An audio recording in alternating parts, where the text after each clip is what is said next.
Hey guys, again, can you say tradition? All right. Well, there's a tradition that the Francis Friends do every year at the end of the school year that I don't care if there's a virus or a pandemic or whatever there is going on out there, I want this tradition to continue. But you're going to have to do it at home.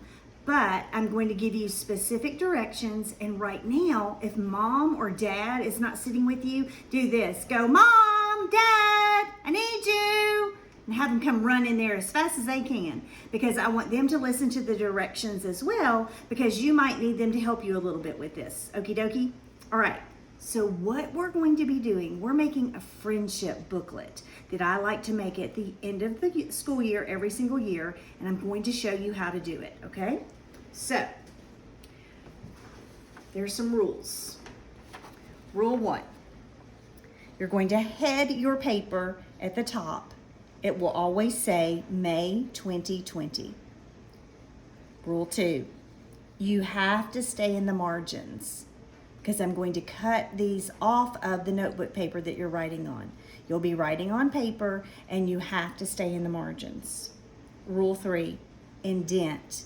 This is being written in paragraph form, a friendly letter in paragraph form, so please indent for me. Rule 4, tell your friend about a character trait you saw in him or her. And I'll show you how to do this in just a minute. Your letter has to tell your friend about a character trait you saw in them this year. Rule 5, recall a memory from our school year. Okay? You've got to recall a memory, something you remember that happened at school this year, preferably with that friend with you. Rule 6, state a prayer, hope, or a wish for your friend. Rule 7, please write in your neatest cursive handwriting. Rule 8, use room at the bottom to write a Bible verse for your friend with an illustration. If there is not room at the bottom, please write a Bible verse and illustration on another piece of paper. No matter what, do not, please do not write on the back. It's going to be glued on the back. So if you write on the back, it will be messed up, okay? Now, if you'll look at this, I pretended to write a note from a friend. Now, mine is color-coded so that, I'm going to put it down like this, Ellen, for a minute. Mine is color-coded, boys and girls, to show you how the rules match up, okay? Now, you won't color-code yours. You'll just write in regular pencil.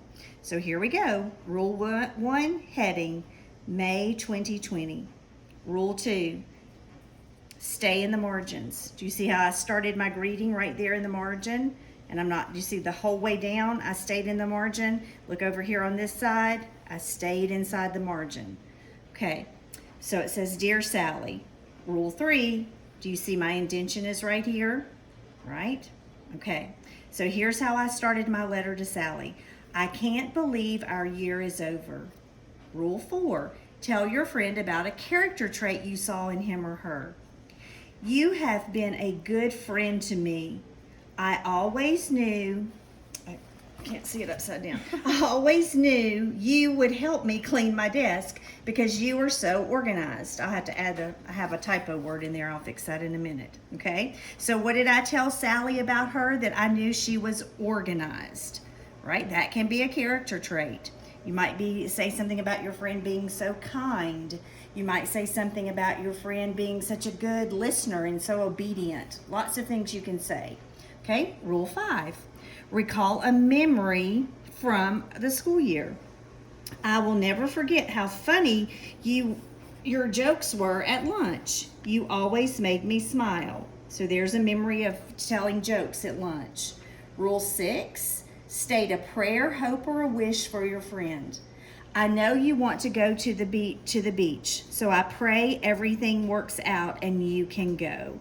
And then you'll have your closing, your friend, Sam, okay? That's all you have to do. The main thing is to get your character trait, your memory, and your wish. Character trait, memory, and wish for your friend. It can be much longer than this, but probably not much shorter than this, okay? Now, here's my Bible verse that was written at the bottom for this friend. And don't laugh at my illustration. Y'all know I'm not an artist. But that gives you an idea of what it should look like. And I'll send this to moms and dads on Class Dojo so they'll have a picture and an example of how you're going to do that. Now, don't be discouraged, because the good news is you only have to write one a day right now. You will only do one of these a day. And if I'm telling you right now, excuse me, that this is the most important thing you're going to do that school day, do you think you should work really hard on it and give it lots of time and lots of attention, okay? Only one of these a day. Now, how are we going to decide who we're doing? I'm going to draw a name out of the bag, okay? So starting today, Monday. All right, who did we pick? Okay, you'll write a letter to Emma today. So guess what, Emma? That means you get a free day today. You don't have to write a letter to anybody, okay? All the rest of us, though, are writing a letter to Emma today, and I'll draw the next person tomorrow morning. Okay, if you have any questions, you can text me. Love you. Bye.